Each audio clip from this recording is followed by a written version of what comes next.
नमस्कार, सत श्री अकाल, आदाब। आज की वीडियो में हम बात कर रहे हैं कि इस बार के बजट में निर्मला सीतारमण हमारी फाइनेंस मिनिस्टर ने IMEC को मेंशन किया था, India middle east Europe corridor. The recently announced India Middle East Europe economic corridor is a strategic and economic game changer for India and others.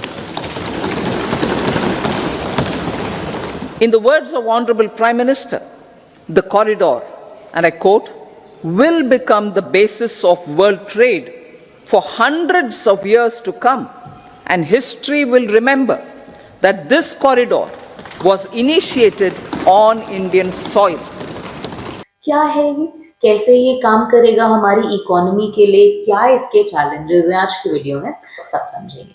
सबसे पहले शुरू करते हैं, India middle east Europe corridor एक economic corridor है। Economic corridor ऐसे रस्तों को कहा जाता है जहां पे दो या दो से ज्यादा कंट्रीज आपस में कनेक्ट हो रही है। तो इस केस में इंडिया मिडिल ईस्ट और यूरोप आपस में कनेक्ट होगा।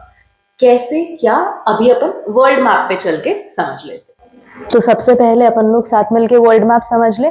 अपना फोकस यहाँ पे रहेगा, ये इंडिया है। इस रीजन को यहाँ पर ओमान, यमन, ये छोटा सा UAE, Saudi, Jordan, Israel, Syria, ये सारा हमारा क्या है, मिडिल ईस्ट है। एंड देन जब आप इधर आगे मूव कर जाते हो, ये सारा क्या है, यूरोप है। नाउ जिस कॉरिडोर के बारे में हम बात कर रहे हैं वो काम कैसे करेगा, लेट्स ड्रॉ इट। क्या रास्ता रहने वाला है यहाँ पे, हम लोग शुरू करेंगे इंडिया से। इंडिया में गुजरात से एंड मुंबई से, दो जगहों से यहाँ पे वाटरवेज के थ्रू हमारा सामान निकलेगा एंड हम लोग इधर पहुंच जाएंगे UAE के अंदर। यहां से निकल के ये हम लोग पहुंच गए हैं UAE के अंदर by waterways, ships and cargos के थ्रू। UAE में सामान सारा अनलोड हो गया। UAE में सामान अनलोड होने के बाद हमें यूरोप पहुंचाना है। तो अब यहाँ पे क्या होगा, UAE से सऊदी, सऊदी से जॉर्डन, जॉर्डन से इजराइल सामान जाएगा by land, bye railways. Railways and roadways के माध्यम से यहां पर एक चैनल बिल्ड होगा। उसके बाद जब इजराइल पहुंच गया, अगेन बाय वाटरवेज सामान जाएगा ग्रीस में, सामान जाएगा इटली में एंड सामान जाएगा फ्रांस में। ये रास्ता बनेगा IMEC का, इंडिया मिडिल ईस्ट और यूरोप। ये मैप दिमाग में अब बिठा लो कि IMEC का ये रास्ता है। और थोड़ी सी यहां पर हम बात क्या कर सकते हैं कि ये रास्ता तो कंस्ट्रक्ट करने की बात हो रही है। इंडिया अब भी यूरोप के साथ व्यापार करता है, यूरोप अब भी इंडिया के साथ व्यापार करता है, पर रास्ता क्या रहता है, इंडिया को सामान पहुंचाना पड़ता है ईरान में by the means of water.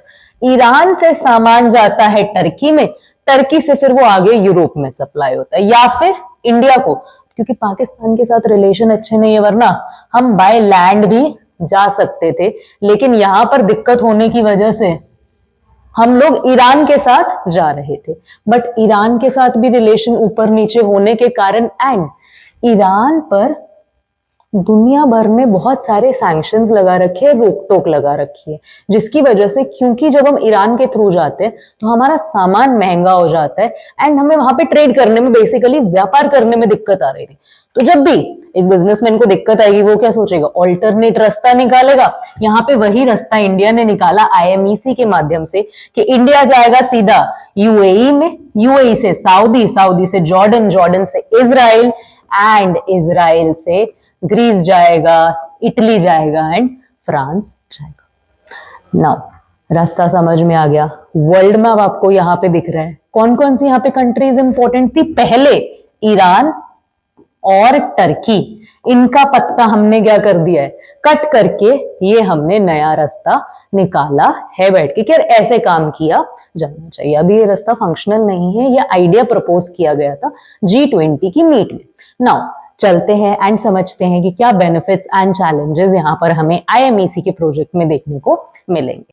Now अगर हम बात करें कि IMEC के पार्टनर्स कौन कौन है, सबसे पहले इंडिया, उसके बाद मिडिल ईस्ट में हमारे पास पार्टनर्स हैं Saudi and UAE and Israel, उसके आगे मूव करें, यूरोप में हमारे पास पार्टनर्स है, जर्मनी है, इटली है, फ्रांस है, एंड इस प्रोजेक्ट में यूएसए भी एक पार्टनर है। नाउ यूएसए तो कहीं कॉन्सेप्ट में ही नहीं था, यूएसए तो अलग कॉन्टिनेंट में बैठा हुआ है, यूएसए कैसे इस प्रोजेक्ट का हिस्सा है? तो यूएसए बेसिकली एक बाइंडिंग मेंबर की तरह एक्ट कर रहा है, सारी जो कंट्रीज है वो अपना ट्रस्ट यूएसए में पुट कर रही हैं, एंड यूएसए के एक बड़े प्रोजेक्ट के अंदर ही आईएमईसी पे काम हो रहा है। लेट्स एनालिसिस, फायदा क्या हो रहा है किसको? इंडिया को फायदा होगा कि उसको यूरोपियन मार्केट का एक्सेस मिल जाएगा। अब जो व्यापार इंडिया को अगर वो लैंड वेज से जाता था, ईरान टर्की वाले रास्ते से जाता था, जो भी कॉस्ट और टाइम इंडिया को लगता था, उसकी जगह अगर आईएमईसी से जाता है इंडिया तो 30 से 40% टाइम और कॉस्ट कम लगेगा इंडिया के लिए, तो इंडिया के लिए वो फायदेमंद चीज हो जाएगी। मिडिल ईस्ट के फायदे की बात करें तो वो लोग मेनली ऑयल एंड गैस के बिजनेस में डील करते हैं, उनकी सारी इकोनॉमी ऑयल एंड गैस पर डिपेंडेंट है।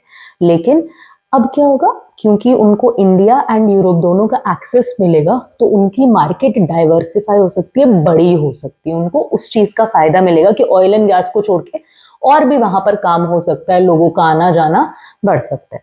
उसके बाद हम आ जाते हैं यूरोप पे। यूरोप को क्या फायदा होगा? इंडिया एक बहुत बड़ा कंज्यूमर मार्केट है, यूएई और सऊदी, मिडिल ईस्ट जो है वो बहुत ज्यादा रिसोर्स रिच है, तो यूरोप का एक अच्छा कनेक्शन बिल्ड हो जाएगा एक बहुत बड़े कंज्यूमर मार्केट में एंड मिडिल ईस्ट के अंदर। तो यूरोप अपना सिग्निफिकेंस बनाना चाहता है, अपनी कनेक्टिविटी बढ़ाना चाहता है। लेट्स टॉक अबाउट कि सारे प्रोजेक्ट में यूएसए तो है ही नहीं, यूएसए तो अलग बैठा हुआ है, यूएसए को क्या फायदा हो रहा है? यूएसए को सिंपल सा ये फायदा हो रहा है कि एशिया में चाइना और रशिया जैसी सुपर पावर्स बैठी हुई हैं, लेकिन जब वो ये कॉरिडोर बिल्ड करता है एंड इसका एक मेंबर बना रहता है, एक बाइंडिंग मेंबर की तरह, बाइंडिंग एलिमेंट की तरह एक्ट करता है, तो यहाँ पर यूएसए को एशिया का डोमिनेंस मिल जाएगा, एशिया में भी उसको एक एंट्री मिल जाएगी जहां पर रशिया एंड चाइना की सप्लाई चेन ने सारे एशिया को बांधा हुआ है, वहां पे वो इंडिया को उभार के, इंडिया को दोस्त बना के, इंडिया के साथ काम करके एक एशिया में डोमिनेंस बिल्ड करना चाह रहे हैं। बेनिफिट्स हमें दिख गए कि हर एक पार्टी अपने फायदे के लिए इस प्रोजेक्ट में जुड़ी हुई है। Now let's talk about challenges क्या हैं, क्योंकि आईएमईसी के साथ जुड़े हुए चैलेंजेस इतने बड़े हैं कि लोगों का ये तक कहना है कि ये तो एक इम्पॉसिबल प्रोजेक्ट है। समझते हैं, सबसे पहला चैलेंज हमारे पास आता है कि ये जो भी कंट्रीज हैं, कोई भी आईएमईसी को लीड नहीं कर रहा है, लीडर नहीं है, यानी कि ये सब पार्टनर्स की तरह बिहेव कर रहे हैं। अभी तक किसी ने कोई फाइनेंशियल कमिटमेंट यहाँ पर नहीं किया है। हमें नहीं पता इंडिया कितना पैसा लगाएगा, यूएसए कितना देगा, सऊदी कितना देगा, यूएई कितना देगा, यूरोपियन एसोसिएशन कितना देगी, we don't know. Now first problem ये कि पैसा पता नहीं कहाँ से आएगा, प्रोजेक्ट कैसे बनेगा। सेकेंड प्रॉब्लम इज कि मिडिल ईस्ट का कॉन्फ्लिक्ट इस टाइम बड़ा बड़ा है, समझने की कोशिश करेंगे। मिडिल ईस्ट का मैप देख लो तो हो क्या रहा है, मिडिल ईस्ट में इजराइल जो कंट्री है इसमें दो ग्रुप्स हैं जो आपस में लड़ रहे हैं रिलीजन के बेसिस पे, एक जूइश ग्रुप है और एक मुस्लिम ग्रुप है। नाउ राज इस टाइम जूइश लोगों का चल रहा है एंड मुस्लिम कम्युनिटी के साथ उनका कॉन्स्टेंटली इंटरनल फाइट चलता रहता है। अब जो ये सऊदी, यूएई, जॉर्डन जैसी कंट्रीज हैं, ये इस्लामिक कंट्रीज हैं, तो ये इजराइल के मुस्लिम्स को सपोर्ट कर रही हैं। नाउ द प्रॉब्लम इज, क्योंकि इनका मामला, इजराइल वाला मामला, इंटरनल कॉन्फ्लिक्ट गरमाया हुआ है, तो सऊदी, यूएई जैसी कंट्रीज, जॉर्डन जैसी कंट्रीज इजराइल के साथ डायरेक्ट बिजनेस में इन्वॉल्व नहीं हो सकती, क्योंकि इन कंट्रीज की आम जनता जो है वो खिलाफ हो जाएगी कि तुम हमारे मुस्लिम भाइयों का ख्याल नहीं कर रहे हो, वो लोग हमारे भाइयों को मार रहे हैं, तुम लोग उनके साथ क्या कर रहे हो, डीलिंग्स कर रहे हो, कॉरिडोर बना रहे हो। तो यहाँ पर दिक्कत आ जाती है। एक और हाईलाइटिंग पॉइंट ये है कि सऊदी ने अभी तक इजराइल को एक कंट्री माना ही नहीं है, यानी कि इजराइल की एग्जिस्टेंस को ही मानने से डिनाई कर रखा है सऊदी अरेबिया ने। अभी जब G20 मीट हुआ, जब ये प्रोजेक्ट लॉन्च किया गया, तो कहीं ना कहीं एक उम्मीद की किरण थी कि शायद सऊदी अरेबिया रिकॉग्निशन दे दे इजराइल को कि हाँ तुम एक कंट्री हो। लेकिन क्योंकि G20 समिट में आईएमईसी लॉन्च करने के कुछ समय बाद ही इजराइल में जो इंटरनल कॉन्फ्लिक्ट था वो इतना ज़्यादा गर्मा चुका है, इतनी ज़्यादा वहाँ पर इंटरनल लड़ाई चल रही है कि अभी तक तो ऐसा कोई हमें उम्मीद की किरण नहीं दिख रही है कि सऊदी इजराइल को रिकॉग्नाइज कर सकता है। एंड जब तक सऊदी रिकॉग्नाइज नहीं करेगा, तब तक IMEC का जो लैंड वेज से कनेक्शन है वो पॉसिबल ही नहीं है। तो जब तक मिडिल ईस्ट का कॉन्फ्लिक्ट नहीं सॉल्व होता, IMEC प्रोजेक्ट दिमाग से या पेपर से रियल लाइफ में लाना काफी मुश्किल हो जाएगा। Third point is middle east again. Middle east में जो सऊदी और UAE है, ये सिर्फ IMEC का पार्ट नहीं है, ये चाइना के project BRI belt and road incentive का भी पार्ट है। तो कहीं ना कहीं जो मिडिल ईस्ट है वो एक बैलेंस मेंटेन करके चल रहा है USA और चाइना दोनों के साथ, यानी कि USA के प्रोजेक्ट में भी जुड़ गया IMEC एंड चाइना के प्रोजेक्ट के साथ भी जुड़ा हुआ है। ये अभी कोई भी साइड को चूज नहीं कर रहा है। Basically this corridor debate is less about India, Europe, middle east. हाँ, सबको अपना अपना फायदा हो रहा है, उसमें कोई डाउट नहीं है, पर अगर एक्चुअली हम इसे एक्सप्लोर करेंगे तो the real fight is between China and USA। China अपना एक प्रोजेक्ट लेकर आया कि हम दुनिया को ऐसे कनेक्ट करेंगे, ऐसे कनेक्ट करेंगे, ऐसे सप्लाई चेन्स बनाएंगे। USA को लगा यार ये तो गड़बड़ वाली बात हो जाएगी, चाइना क्या करेगा, ऐसे तो सारे एरिया को डोमिनेट कर लेगा, सुपर पावर बन जाएगा। तो USA ने काउंटर प्रोजेक्ट यहाँ पर लाकर खड़ा कर दिया कि हमें क्या करना पड़ेगा, चाइना को रोकना पड़ेगा एंड उसके लिए हम क्या करेंगे, बेटर सप्लाई चेन्स क्रिएट कर। लास्ट अगर पॉइंट की बात करें दिक्कत वाली, तो हमारे पास नाम आ जाता है टर्की और ईरान जैसी कंट्रीज का। इंडिया पहले कैसे जा रहा था, इंडिया से ईरान, ईरान से टर्की, फिर यूरोप जा रहा था।